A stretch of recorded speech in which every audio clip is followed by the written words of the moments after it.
Real में एक partner एक दूसरे के साथ रहते, पार्टनर कपल का मतलब क्या है? लड़का लड़की, बस सिंपल। इसके बाद कोई पार्टनर था ही नहीं, वो तो बिजनेस हो गया ना फिर। इसके लिए मैं एक छोटा सा एग्जाम्पल लूंगा कि अनन्या भांगर है, संजय भांगर की बेटा क्या बेटी का उसने अपना हार्मोन चेंज करवा दिया। जब बाद में स्टेटमेंट्स आती है कि कई लोग उस पर एलिगेशंस लगाते हैं कि आपने लड़की अब इसलिए बने क्योंकि आपको मेंस क्रिकेट में अब इतना अच्छा नहीं कर पा रहे थे, या आपको लगता था स्कोप नहीं है उसका। तो उसने कहा नहीं नहीं, मेरे को आइडेंटिटी ऐसी थी, बचपन से मुझे लड़कियों जैसे शौक थे, तो मैंने चेंज करवा लिया।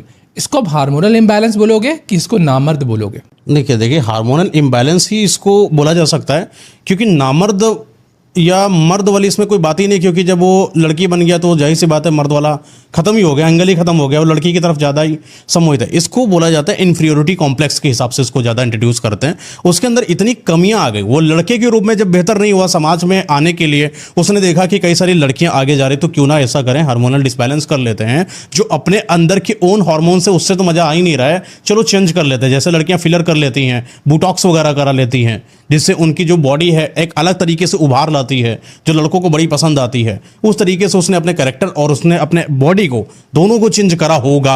ये मेरा अपना ओपिनियन नहीं है, मेरा एक हाइपोथेटिकल स्टेटमेंट है यहाँ पर कि उसने ऐसा सोचा होगा, फिर उसने ऐसा करा होगा, only for views, only for fame, only for पैसा।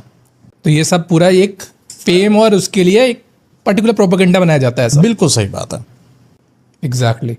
आजकल ना बहुत रिलेशनशिप्स इशू आ रहे हैं, बहुत ज़्यादा ब्रेकअप्स आ रहे हैं। इवन जब हम 90s में थे, आप भी सर वो ओल्ड स्कूल हो गए, हमें क्या था ना, उस समय प्यार को प्यार एहसास होता था, हम एहसास करते थे। हम किसी को टच भी करते थे ना, तो हमें वो सेक्सुअल एरोज होता था। लेकिन आजकल के सीन में क्या है ना, मैं कुछ कुछ वर्ड्स लेकर आया हूँ।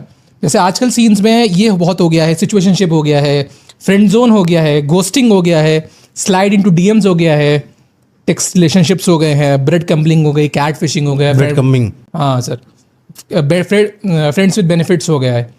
इतनी सब चीज़ें आ गई हैं। हमारे 90s में, जैसे मैं 1999 बॉर्न हूँ, तो मैं जेनजी की जनरेशन का हूँ, तो जेनजी की स्टार्टिंग जनरेशन का हूँ, पर मैं भी 90s की तरह हूँ, मैं भी ओल्ड स्कूल हूँ।